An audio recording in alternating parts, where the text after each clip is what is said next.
నమస్తే, welcome to Telugu 360.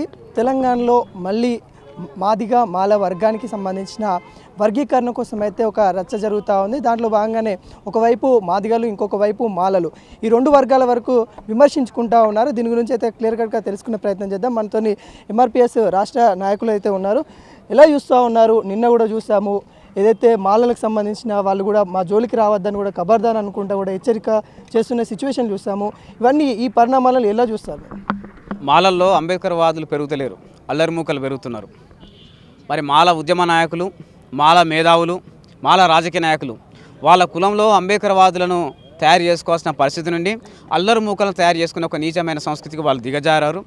ఈ పరిణామాలకు, ఈ జరుగుతున్న ఈ అనాగరికమైన పరిణామాలకు మాల మేధావులు, మాల రాజకీయ నాయకులే బాధ్యత వహించాల్సి ఉంటుంది.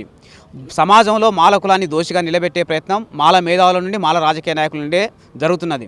సమాజంలో మాలల్ని ఏకాకులు చేసే ప్రయత్నం మాల కులస్తుల నుండి, మాల కులంలోని మేధావులు, స్వార్థపరుల నుండే జరుగుతున్నది. ఈ చర్యల నుండి వాళ్ళు బయటపడాలని మేము స్పష్టంగా తెలియజేస్తున్నాం. మాల కులస్తుల్లో అంబేద్కర్ వాదులు పెరగాలి, తద్వారా మాల కులానికి ఉపయోగం, సమాజానికి ఉపయోగం. కానీ అల్లరి మూకలు పెరగడం వల్ల ఆ కులం యొక్క ప్రతిష్ట, ఆ కులం యొక్క గౌరవం, ఆ కులం యొక్క ఉనికి దెబ్బతింటుందనే విషయాన్ని మేము స్పష్టంగా తెలియజేస్తున్నాం. ఎస్సీ వర్గీకరణ మీద మీరు వ్యతిరేకంగా ఉంటే మీరు ఎందుకు వ్యతిరేకిస్తున్నారో శాస్త్రీయ కారణాలను, ఆధారాలను సమాజం ముందు పెట్టి మేధావుల మద్దతు, ప్రజానాయకుల మద్దతు, అందరి మద్దతు కూడగట్టాలి. అది ప్రజాస్వామ్య పంతాలు జరగాలి. కానీ వర్గీకరణకు మద్దతు తెలుపుతున్నటువంటి మేధావుల మీద, వర్గీకరణ మద్దతు తెలుపుతున్న ఉద్యమకారుల మీద, వర్గీకరణ మద్దతు తెలుపుతున్న కళాకారుల మీద సామాజిక మాధ్యమాలలో బండబూతులతో మాట్లాడుతూ, అసభ్య పదజాలను దూషిస్తూ, వాళ్ళ తల్లులను, వాళ్ళ చెల్లెల్ని, వాళ్ళ పిల్లల్ని, వాళ్ళ కుటుంబ సభ్యులను దూషిస్తూ అవమానకరంగా మాట్లాడడం అనేది మరి ఏ ప్రజాస్వామిక సంస్కృతి విలువ కిందికి వస్తుందో మాల మేధావులు, మాల రాజకీయ నాయకులు సమాధానం చెప్పాలని చెప్పేసి మేము ఈ సందర్భంగా స్పష్టంగా తెలియజేస్తూ, సమాజాన్ని గెలిచే పద్ధతి ఇది కాదు, ప్రజల హృదయాలను గెలిచే పద్ధతి ఇది కాదు, ఒక జాతి ఉద్యమాన్ని లక్ష్యం చేసుకునే పద్ధతి ఇది ఎట్టి పరిస్థితుల్లో కాదనే విషయాన్ని మేము మాల మేధావులకు సూటిగా స్పష్టంగా తెలియజేస్తున్నాం. ఇంకోటి, కాంగ్రెస్ గవర్నమెంట్ మాదిగలకి అన్యాయం చేస్తూ ఉందని గతం నుండి కూడా మీరు విమర్శిస్తూ ఉన్నారు. ఇప్పుడు మీకు ఇలా మద్దతు తెలుపుతుందని అనుకుంటా ఉన్నారు. మీరు కూడా ఈ ఏదైతే 1,00,000 డప్పులు 1000 గొంతుకలని ప్రోగ్రామ్ ఉందో అది ఏ విధంగా ఉండబోతా ఉంది? కాంగ్రెస్ పార్టీ విధానపరంగా మొదటి నుండి ఎస్సీ వర్గీకరణకు అనుకూలంగా ఉన్నటువంటి పార్టీ. సోనియా గాంధీ గారు వర్గీకరణకు అనుకూలంగా మాట్లాడిన సందర్భాలు ఉన్నాయి. రాహుల్ గాంధీ గారు వర్గీకరణకు అనుకూలంగా మాట్లాడిన సందర్భాలు ఉన్నాయి.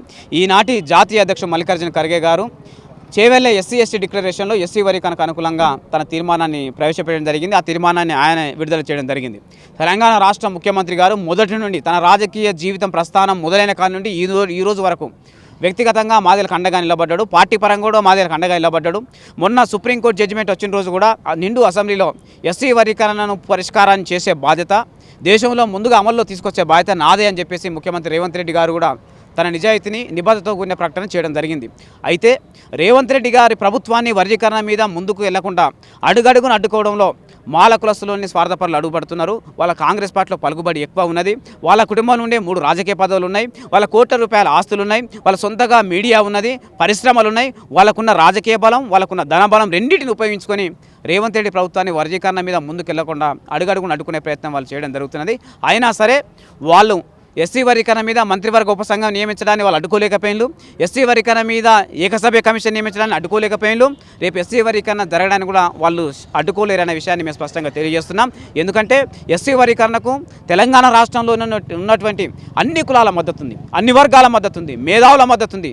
మాలల్లో కొంతమంది స్వార్థపరుల మీద ఇస్తే మాలల మద్దతు కూడా ఈ ఉద్యమానికి ఉంది. కాబట్టి ఇంతమంది అంగీకరిస్తున్న ఒక సార్వజనీనమైన, ఒక న్యాయబద్ధమైన అంశాన్ని పరిష్కారం చేయకుండా కాంగ్రెస్ పార్టీ వెనక్కబోదని, ముఖ్యంగా రేవంత్ రెడ్డి గారు వెనక్కబోరని చెప్పేసి మేము విశ్వసిస్తున్నాం. త్వరలోనే వర్గీకరణ ఆకాంక్ష నెరవేరుతుందని చెప్పేసి మేము స్పష్టంగా తెలియజేస్తున్నాం.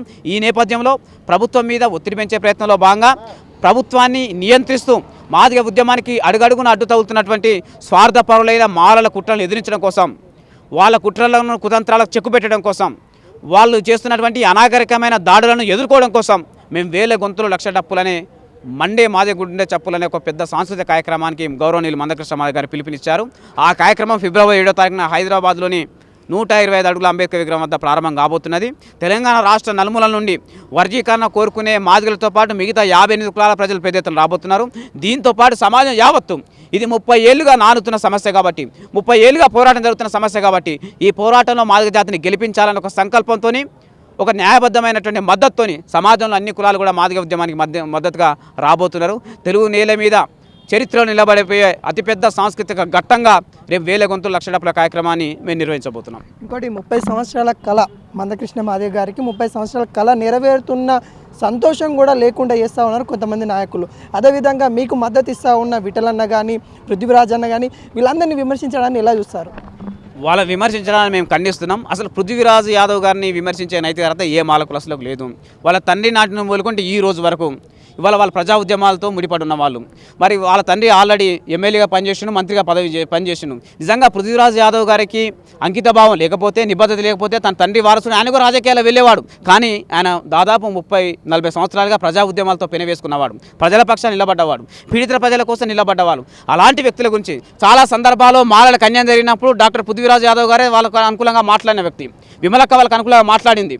అలాగే హరగోపాల్ గారు మాట్లాడిండు. వాళ్ళు హత్యలు అత్యాచారాలు గురే సందర్భాలకు అండగా నిలబడి పోరాటాలు చేసిన వాళ్ళు వీళ్ళు. మరి వాళ్ళని అనే నైతిక అర్హత ఏ మాలలకు ఉన్నది? ఎవరికి లేదు. కేవలం మీద సమాజంలో అన్ని అంశాల మీద మాట్లాడినప్పుడు వాళ్ళు గొప్ప నాయకులుగా, వాళ్ళు మేధావులుగా కీర్తించిన మాలలు ఇవాళ వర్గీకరణ విషయానికి వచ్చి మాదిలకు అండగా నిలబడేసరికి వాళ్ళు మీకు దోషులుగా అయిందా? వాళ్ళు మీకు శత్రువులుగా కనబడుతున్నారా? మిగతా అంశాల మీద వాళ్ళు గొప్ప మేధావులు కనబడ్డప్పుడు మరి వర్గీకరణ అంశం మీద మీకు ఎందుకు శత్రువులుగా కనబడుతున్నారు? అంటే మీలో స్వార్థం ఉంది, మీలో దురాశ ఉంది, మీలో దుర్బుద్ధి ఉంది, మీరు దోపిడీ స్వభావానికి అలవాటు పడ్డ వాళ్ళు కాబట్టి, మీరు ఎస్సీ రిజర్వేషన్ ఏకపక్షంగా దోచుకోవాలి కాబట్టి, ఆ దోచుకోవడాన్ని వీళ్ళు వ్యతిరేకిస్తున్నారు కాబట్టి మీకు శత్రువులుగా కనబడుతున్నారు. వాళ్ళు దాడులు చేసి వీళ్ళ మనోధైర్యాన్ని దెబ్బతీయాలంటే దెబ్బతీసే వ్యక్తులు కాదు. పృథ్వీరాజ్ యాదవ్ గారు సంకల్పం కలిగిన నాయకుడు, విఠల్ గారు సంకల్ప బలం కలిగిన నాయకుడు, ప్రజా ఉద్యమాలు ఆదిదేరిన నాయకులు, రాజకీయాలను అన్నిటికి క్షుణ్ణంగా పరిశీలించిన వాళ్ళు, ఎన్నో సవాళ్ళను ఎదుర్కొని ప్రజా జీవితం నిలబడ్డ వాళ్ళు. వాళ్ళని వీళ్ళు దాడులు చేసో, వాళ్ళని బూతులు తిట్టో వాళ్ళు నిర్వహించలేరు. వాళ్ళని మేము గుండెల్లో పెట్టుకుంటాం. వాళ్ళకి ఈగా వాళ్ళకుంటా కంటికి రెప్పలా కాపాడుకునే బాధ్యత మాదిగలది. వాళ్ళు ఈ సమాజంలో రేపు హీరోలుగా మిగిలిపోతారనే విషయం మాలను గుర్తుపెట్టుకోవాలని ఈ సందర్భంగా నేను స్పష్టంగా తెలియజేస్తున్నాను. పృథ్వీరాజ్ యాదవ్ గారు, తెలంగాణ విఠల్ గారు, ఇస్మాయిల్ గారు, నల్గొండ గద్దర్ గారు, దరువు అంజన్న, రేల గంగా, విమలక్క వీళ్ళందరూ రేపు చరిత్రలో హీరోలుగా నిలబడబోతారు. మాదిగ జాతి వాళ్ళు హీరోలుగా కీర్తిస్తుంది. ఎందుకంటే వాళ్ళు ఒక న్యాయం కోసం, ధర్మం కోసం నిలబడ్డారు. ఒక అత్తడుగు మాదిగ జాతిని గెలిపించడం కోసం, అన్ని కులాలు న్యాయం చేయడం కోసం నిలబడ్డారు. కాబట్టి వాళ్ళ చరిత్రలో ఆ స్థానం ఉంటుందని చెప్పేసి మేము తెలియజేస్తూ, ఇకనైనా మీ బుద్ధిని, మీ అనాగరికమైన బుద్ధిని, మీ ఉన్మాదపు బుద్ధిని మీరు మార్చుకోవాలని చెప్పేసి మేము ఈ సందర్భంగా మాల సోదరులు విజ్ఞప్తి చేస్తున్నాం. ఇది తెలంగాణలో జరుగుతున్న మాదిగ మాలకు సంబంధించిన ఏదైతే నిన్న రెచ్చగొట్టకండి అన్నట్టు కూడా మాలకు సంబంధించిన వర్గం కూడా కొంతవరకు అయితే ఫైర్ అయినట్టు కూడా చూస్తాము. అదేవిధంగా వాళ్ళకి ధీటుగా ఈరోజు కూడా మాదిగలకి అణగారిన వర్గాల నుండి గత కొద్ది రోజులుగా జరుగుతున్న అన్యాయాలపైన కూడా ప్రశ్నిస్తున్న తరుణమైతే కనబడతా ఉంది. మందకృష్ణ మాదిగ గారు దీని గురించి కూడా మరి 30 సంవత్సరాల తన కళ నెరవేరుస్తున్న సిచ్యువేషన్లో వాళ్ళు 1,00,000 డప్పులు 1000 గొంతులన్న ప్రోగ్రామ్ కూడా సక్సెస్ చేస్తాము, ఇది రాష్ట్ర గవర్నమెంట్ దృష్టికి తీసుకెళ్తామన్నట్టు కూడా వ్యక్తం చేస్తూ ఉన్నారు. కెమెరామెన్ రవీందర్తో మీ అనిల్.